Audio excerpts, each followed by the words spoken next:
Dios les bendiga. Bienvenidos una vez más a su programa. El día de hoy hablaremos acerca del tema de la intercesión de los santos. ¿Es válido, como Iglesia de Cristo, elevar plegarias a los muertos para que ellos intercedan ante el Padre y que el Padre responda a través de ellos? ¿Hay algún sustento bíblico para esta práctica?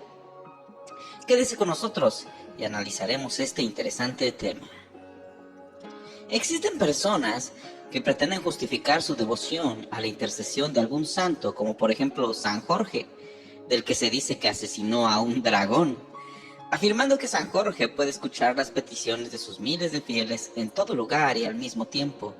Pero, ¿eso fue enseñado por Jesús y sus apóstoles? Empezaremos analizando cómo es que Dios escucha nuestras oraciones. En Daniel 10:12 podemos ver que cuando oramos, Dios está presente. Cuando un católico le pide intercesión a San Jorge está presente.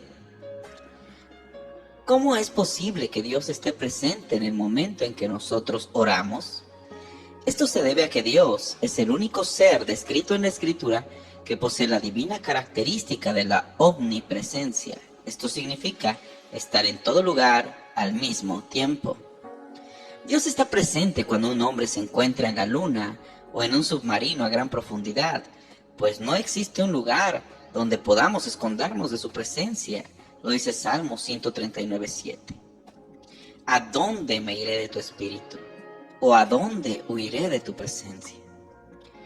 Es increíble que muchos piensen que al morir hay personas que serán capaces de ser iguales a Dios en la divina característica de estar en todo lugar al mismo tiempo.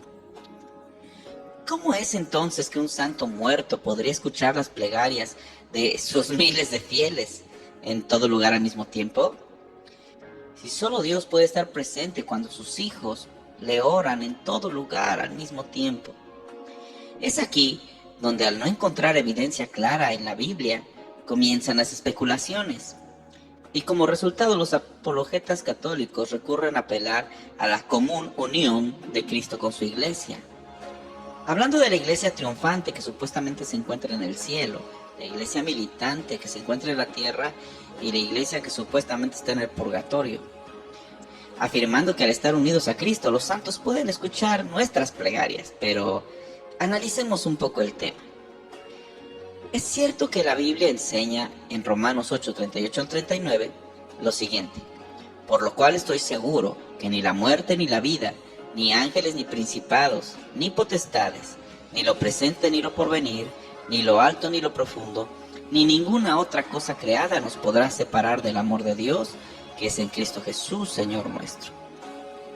Pero aquí la Escritura está hablando del amor de Cristo por nosotros. Nada nos puede separar de su amor. Eso es comprensible, pero esto no implica que ahora los que ya murieron puedan escuchar las plegarias de sus fieles en todo lugar al mismo tiempo. La palabra de Dios compara la unión de Cristo con su iglesia como la unión de un esposo con su esposa. Ahora bien, al ser un matrimonio, los esposos son una sola carne, pero ¿eso implica que ahora son iguales? ¿Eso implica que ahora comparten las mismas características y habilidades? ¿Eso suena razonable? Para empezar, las bodas del Cordero con su iglesia se llevarán a cabo después de la segunda venida de Cristo, y eso no ha pasado aún. Pero en fin, Dios está presente en todo lugar al mismo tiempo. ¿De qué forma eso implica que la esposa del Cordero será igual a Dios?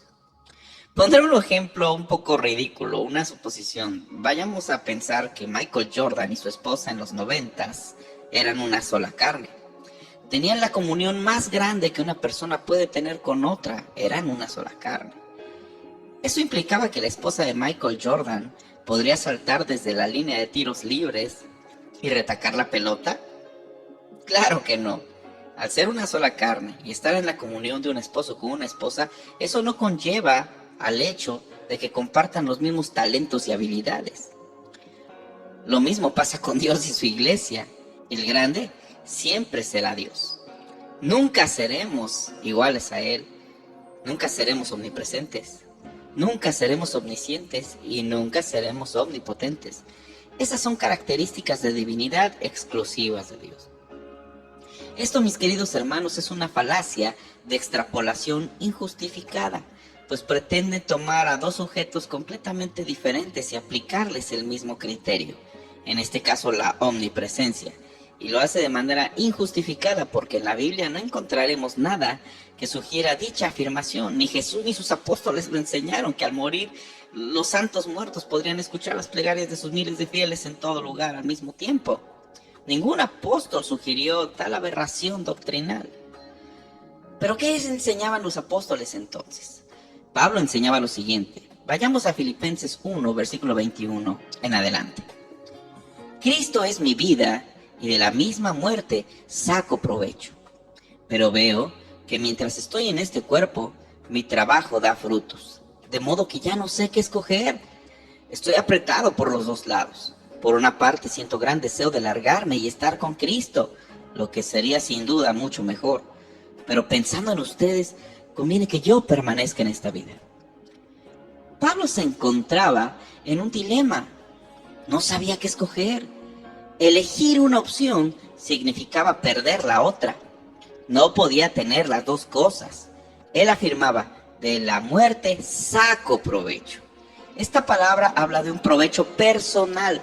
Saco provecho. No decía, de mi muerte sacan provecho. El provecho era solo para Pablo. También Pablo enseña, mientras estoy en este cuerpo, mi trabajo da frutos, de modo que ya no sé qué escoger. Si muere, su trabajo ya no daría frutos. Ahora, ¿cómo se define la palabra fruto? El significado de fruto es, en sentido figurado, el resultado obtenido, el fruto de las acciones. Interceder es un verbo, es una acción.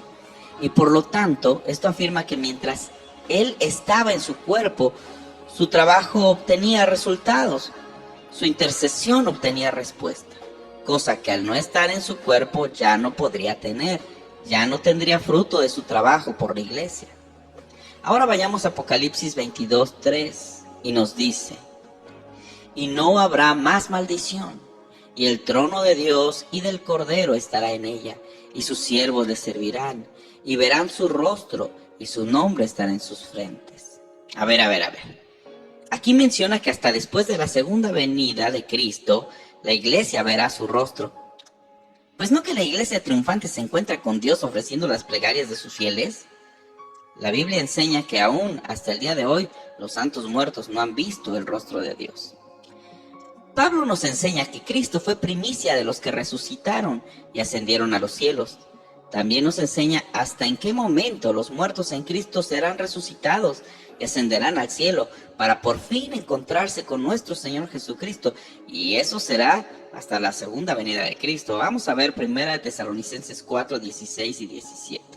Y la palabra de Dios nos dice, cuando se dé la señal por la voz del arcángel y la trompeta divina, el mismo Señor bajará del cielo y primero resucitarán los que murieron en Cristo. Después nosotros, los vivos, los que todavía estemos, nos reuniremos con ellos, llevados en las nubes al encuentro del Señor, allá arriba, y estaremos con el Señor para siempre. Biblia latinoamericana. ¿Cuándo será el encuentro en las nubes con nuestro Señor? ¿No que los muertos en Cristo se encuentran con nuestro Señor intercediendo por nosotros? Aquí 1 Tesalonicenses 4 dice que el encuentro con nuestro Señor será hasta la segunda venida. Esta porción no enseña que se llevará a cabo al momento de morir. Los santos muertos podrán escuchar las plegarias de sus millones de fieles y podrán ofrecerle sus plegarias a Dios. Ya vimos que ellos no han visto el rostro de Dios todavía. Ya vimos que su encuentro con Cristo, nuestro encuentro con Cristo, será hasta la segunda venida. Muchas veces he escuchado el argumento basado en Apocalipsis 8, 3 y 4, en el que dice, otro ángel vino y se paró delante del altar de los perfumes con un incensario de oro. Se le dieron muchos perfumes, las oraciones de todos los santos que iba a ofrecer en el altar de oro colocado delante del trono, y la nube de perfumes con las oraciones de los santos se elevó de las manos del ángel hasta la presencia de Dios. ¿Qué les puedo decir de estos argumentos acerca de las oraciones de Apocalipsis? Pues que este argumento es una falacia de generalización apresurada, pues las oraciones mencionadas de Apocalipsis son precedidas por la liberación de los 4 jinetes del Apocalipsis. Ellos son liberados antes de que estas oraciones sean ofrecidas. Estas oraciones son ofrecidas después de la apertura de los 7 sellos. Estas oraciones son entregadas después de un silencio de media hora en el cielo y de catástrofes del tiempo del fin. Esta porción de la Escritura no habla de un día común en el reino de los cielos, sino de eventos únicos e irrepetibles en la historia. Pero la Iglesia Católica trata de generalizar este evento, queriéndonos vender la idea de que estos sucesos se llevan a cabo a cada minuto desde hace 2000 años. La Biblia es muy enfática al negar la posibilidad de una intercesión de los santos muertos por los vivos. Veamos un ejemplo de ello en Jeremías 15:1, que dice: y me dijo Yahvé, aunque Moisés y Samuel vinieran en persona a rogar por este pueblo, mi corazón no se compadecería de él. Échalos de mi presencia, que se vayan lejos. Biblia latinoamericana. Esta porción de la Escritura habla de una suposición. Es como decir, esa casa vale 1,5 millones de pesos y yo solo tengo medio millón de pesos. Aunque tuviera 1,000,000 de pesos, no me alcanzaría. Esta expresión no afirma que tenemos 1,000,000 de pesos. Aunque tuviera 1,000,000, es una suposición de que ni aún así nos alcanzaría para comprar la casa. Por tanto, cuando dice la Escritura, aunque Moisés y Samuel vinieran, también es una suposición. Esto no quiere decir que en realidad estén ahí. Por tanto, esta Escritura demuestra que aunque los mejores intercesores de la Escritura, fuera de Jesucristo, pudieran realizar plegarias de intercesión por nuestros problemas, Dios no cambiaría de parecer. La intercesión de estos otrora grandes intercesores tendría una efectividad del 0%, por lo que sería inútil pedir su intercesión. Pues como dice Pablo, solo mientras estaban en su cuerpo, su trabajo daba frutos. Pero este no es nuestro caso, gracias a Dios. Nosotros estamos en nuestro cuerpo, nosotros estamos vivos. Y la palabra de Dios dice en Mateo 18:19, otra vez os digo, que si 2 de vosotros se pusieren de acuerdo en la tierra acerca de cualquier cosa que pidieren, les será hecho por mi Padre que está en los cielos. Por cierto, hablando de Samuel, nadie puede negar que él califica como un hombre santo. El rey Saúl sabía lo buen intercesor que Samuel fue para el pueblo, y angustiado al no escuchar la voz de Dios, busca la manera de pedir su ayuda, la ayuda de Samuel, consultando a una medium de Endor. Pero déjenme les explico que para el pueblo de Dios estaba prohibido hablar con los espíritus de los muertos. En el caso de Pedro y Tabita, Pedro se dirige al cuerpo de Tabita, no a su espíritu. Y Dios es el que la resucita, no Pedro. Pero bueno, eso es otra historia.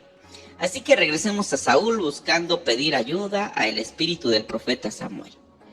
Esto califica como pedir intercesión a un santo muerto, ¿no les parece? Pero lejos de tener una buena respuesta, Saúl paga con su vida el pecado de pedir ayuda al espíritu de un santo muerto. Y junto con él, toda su familia también es castigada y asesinada. La Biblia es muy clara. En Isaías 8:19 nos dice, ¿no debe un pueblo consultar a su Dios? ¿Acaso consultará a los muertos por los vivos? Job 5:1 dice, ahora pues, da voces, ¿habrá quien te responda? ¿Y a cuál de los santos te volverás? En este mismo capítulo, en Job 5:8 dice, ciertamente yo buscaría a Dios y encomendaría a él mi causa.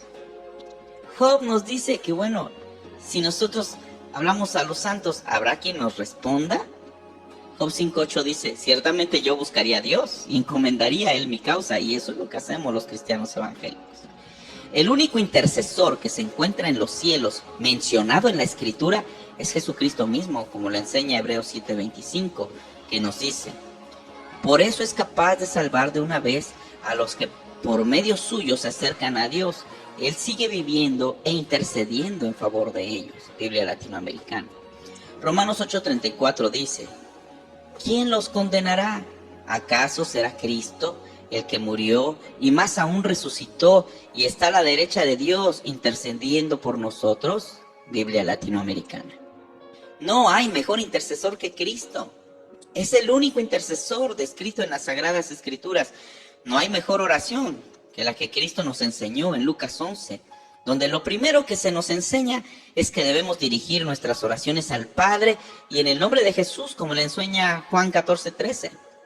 Esta forma de orar está garantizada por Cristo mismo.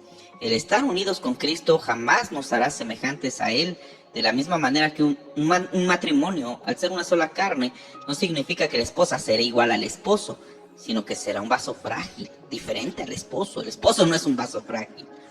La común unión no implica que seremos iguales a Dios en sus características de divinidad. Solo escuchen lo que acabo de decir, suena hasta blasfemo.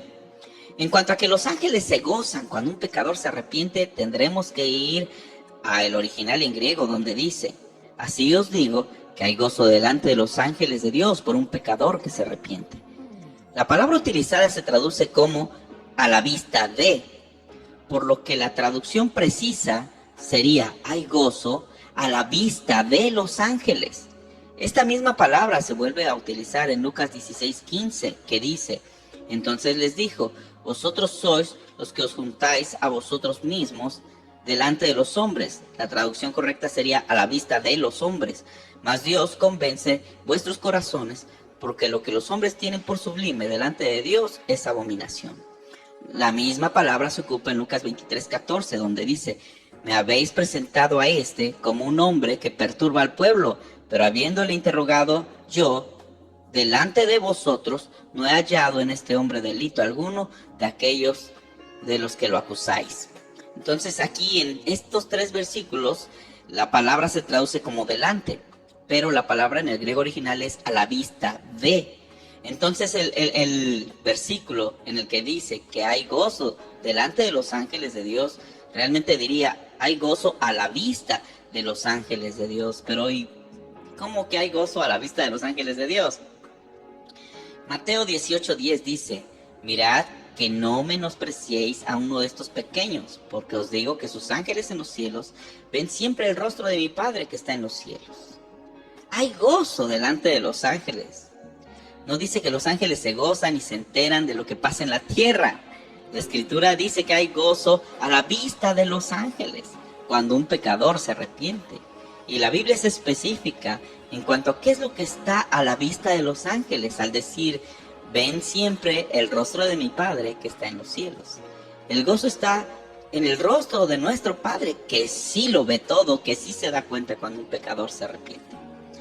Espero y este video haya sido educativo para alguien, y sigue en pie nuestra invitación a elevar nuestras plegarias de la misma manera que lo hicieron todos los grandes hombres de la Escritura, teniendo como único destinatario a nuestro grande, santo y omnipresente Dios. Espero sus comentarios, mis queridos hermanos. Sé que muchos estarán en contra de la perspectiva bíblica que nosotros estamos exponiendo el día de hoy.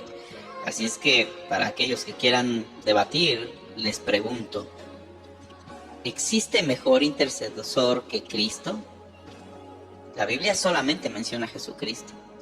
¿Existe mejor manera de orar que pedirle directamente al Padre, como nos enseñó Jesús, en el nombre de Cristo? Mis queridos hermanos, Dios les bendiga y hasta la próxima.